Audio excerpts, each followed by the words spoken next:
A Inglaterra foi muito bem, venceu, convenceu. Pô, Jorge, mas é o Irã. Tá bom, é o Irã. Mas esse mesmo Irã fez uma Copa do Mundo de 2018 muito digna. Esse mesmo Irã, defensivamente, é uma seleção, ao longo desses últimos tempos, muito forte. E a Inglaterra, a galera ficou cismadaça, e com razão, com muita coisa que aconteceu, com algumas atuações complicadas, a perda do título da Euro dentro de casa, algumas decisões do Southgate. A galera tava desconfiada, mas acho que um pouco dessa desconfiança vai embora com o 6-2 e com tudo que o time fez em campo, com a ótima atuação coletiva, com alguns destaques individuais. É o que a gente aborda agora aqui no vídeo. O que você faz agora aí, ó? Primeira coisa, já deixa o like. Estamos no clima de Copa. Já se inscreve no canal e ativa o sininho das notificações. Eu tô aqui no site do Aposta Ganha e o QR Code tá aqui do ladinho para você deixar o seu palpite, porque amanhã tem França e Austrália. É a seleção campeã do mundo estreando. Dá uma olhadinha nas cotações, eu tô vendo aqui agora, ó. As cotações elas vão ali dando um indicativo de qual caminho você tem que seguir na hora de apostar, entendeu? R$1 você já pode começar a apostar. Umzinho só, já bota lá, aí vai multiplicando e vai se dando bem. França e Austrália, jogo de amanhã, palpites abertos no apostaganha.bet, parceira do canal do Jorge Igor. O jogo demora para começar a goleada da Inglaterra, porque logo no início o goleiro do Irã tem uma contusão muito séria, num choque frontal com um companheiro, e ele precisa ser substituído, só que aí esse jogo tem uma paralisação ali de cerca de 10 minutos pro atendimento. Eles tentam fazer de tudo pro cara continuar no campo, né? Tentam estancar o sangramento, e aí ele vai lá, retira o uniforme que estava sujo de sangue e coloca o uniforme novamente, o novo uniforme, o uniforme limpo. Claro que isso também é uma estratégia para ganhar tempo e aquecer o goleiro reserva, mas isso acontece logo aos 6 minutos de jogo. A Inglaterra estava tentando furar o bloqueio do Irã, estava tentando chegar, mas ainda não tinha tido uma chance muito clara, tinha tido 2 chegadas pelo menos, e aí acontece a contusão do goleiro.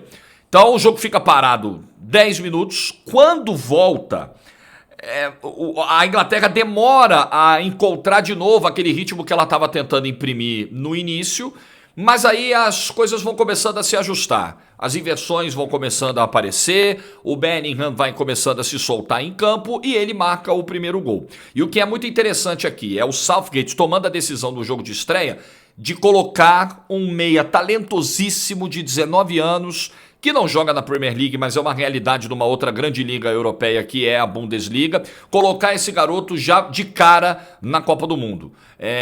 Tudo bem, muita gente vai dizer, poxa, mas se o Calvin Phillips não tivesse voltando aí de uma lesão que tirou ele tanto tempo, talvez o Southgate não fosse tão ousado na escalação. Ou, se o adversário não fosse o Irã, talvez o Southgate reforçasse um pouco mais aquela pegada de marcação no meio campo que o Calvin Phillips pode oferecer mais ao lado do Declan Rice. O Bellingham já não é um jogador com essas características, é um cara mais de aproximação, de explosão, de criação. Mas enfim, foi o cenário que se apresentou e o Bellingham foi muito bem em campo.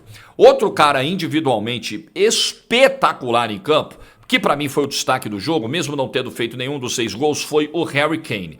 E as pessoas que não acompanham o Harry Kane, ou as pessoas que têm ressalvas a fazer pelo fato do Harry Kane estar tanto tempo no Tottenham e não ter conseguido um título, precisam entender que futebol é coletivo. Nem sempre o projeto onde você está vai te oferecer as melhores condições. Talvez o Kane, se tivesse mudado de clube, tivesse mudado de ares, hoje já fosse um cara com mais troféus erguidos na sua trajetória. Mas enfim, nada disso tira o brilho do grande jogador que é o Harry Kane, da presença de área que é marcante, é um dos melhores centroavantes finalizadores 9 que a gente tem no mundo, e do trabalho extraordinário que o Harry Kane faz fora da área. O que o Harry Kane jogou hoje de pivô foi brincadeira. O que o Harry Kane facilitou o jogo da Inglaterra hoje foi sacanagem. Assim, poucos camisas 9. Acho que a gente teria o Benzema hoje como um 9 com a mesma dinâmica de jogo que o Harry Kane, mas infelizmente está fora da Copa do Mundo. Poucos caras nessa função podem oferecer a um time o que o Harry Kane vai oferecer à Inglaterra nessa Copa do Mundo. A atuação foi extraordinária. A última Copa a gente viu uma versão muito artilheira do Harry Kane, dessa vez pode ser uma versão mais garçom, servindo, né? Mas pode aparecer o faro de gol e vai aparecer em algum momento nessa Copa do Mundo. É um cara espetacular que a seleção inglesa tem à disposição. O Saka também fez uma partida interessante. Quando vieram as trocas no segundo tempo, a galera entrou muito bem. O Rashford entrou muito bem. O Grealish acabou fazendo gol também.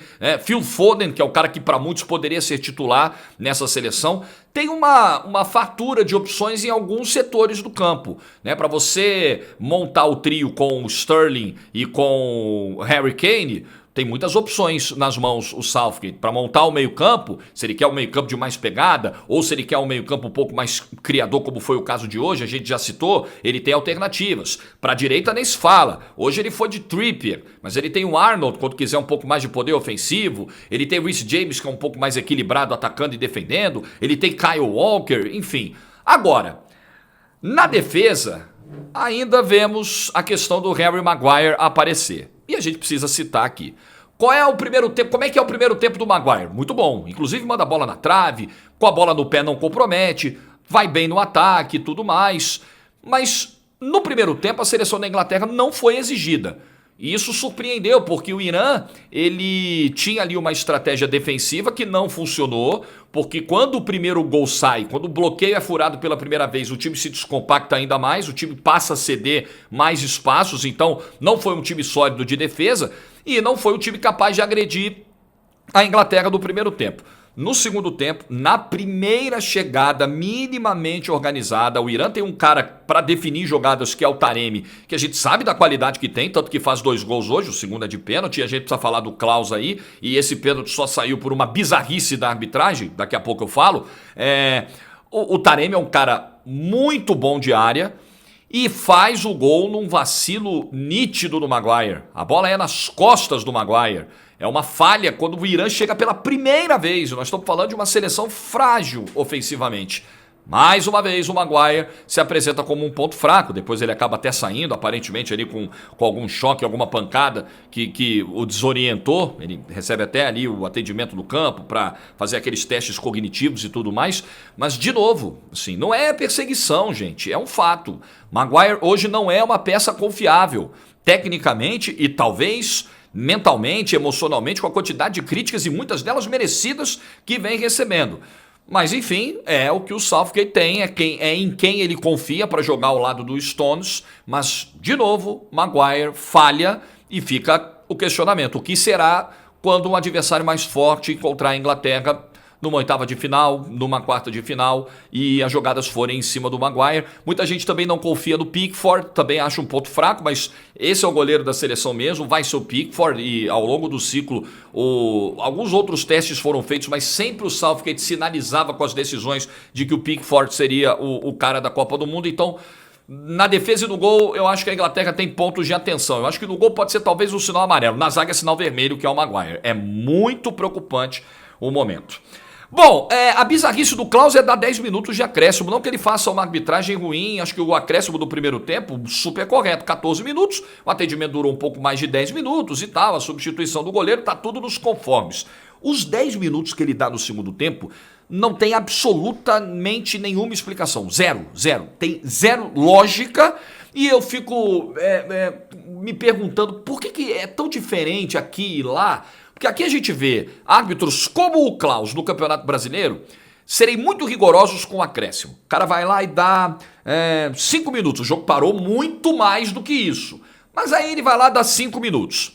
Aí, aos 49,55, a zaga corta uma bola que vai para a linha de fundo, vai ter um escanteio para uma determinada equipe. Esse escanteio vai passar dos 50 para o momento da cobrança. O que os árbitros brasileiros, na maioria das vezes, fazem? Não permitem a cobrança do escanteio, porque já extrapolou o tempo que ele tinha estipulado de acréscimos. Aliás, na última rodada do Brasileiro aconteceu isso, no jogo do América Mineiro. Um escanteio que poderia botar o América na Libertadores. Mas o juiz aqui do Brasil fica desesperado para encerrar o jogo. Ele tá louco para ir embora e não dá uma treta. E aí, na Copa do Mundo, esse mesmo árbitro brasileiro dá um acréscimo de 10 minutos que não tem a menor justificativa. Inclusive, sai um gol do Irã num pênalti, num acréscimo sem lógica, sem propósito. E saldo de gols é um critério importante na Copa do Mundo. Então, assim, por quê? Rafael Claus, aqui quer acabar com o jogo desesperadamente. Na Copa ou na Libertadores, quando apita fora do Brasil, é outra. Aí fica louco pra desfrutar do jogo. Aí quer que o jogo não acabe. É muito estranho, né? Bom, grande vitória da Inglaterra. Acho que a Inglaterra nem tanto ao céu, nem tanto ao mar. Não é a Inglaterra que depois do título da Euro não prestava mais, o Southgate não presta, o trabalho é muito ruim, a Inglaterra não vai longe, a Inglaterra vai fazer vergonha na Copa, nem também o exagero de, poxa, meteu 6 no Irã, ninguém segura. Mas a Inglaterra é uma boa seleção, especialmente do meio pra frente, e pode sim fazer uma Copa do Mundo das mais interessantes. E o Harry Kane pode sim ser o craque dessa Copa do Mundo. Como joga? Tiveram a ousadia de comparar Harry Kane com alguns outros centroavantes, não vou nem entrar nos nomes para não criar polêmica. Tem muita gente viajando. O Harry Kane joga pra cacete, é craque, muito craque. Deixe seu comentário no vídeo, se inscreva no canal, ative o sininho. Clima de Copa! Até a próxima!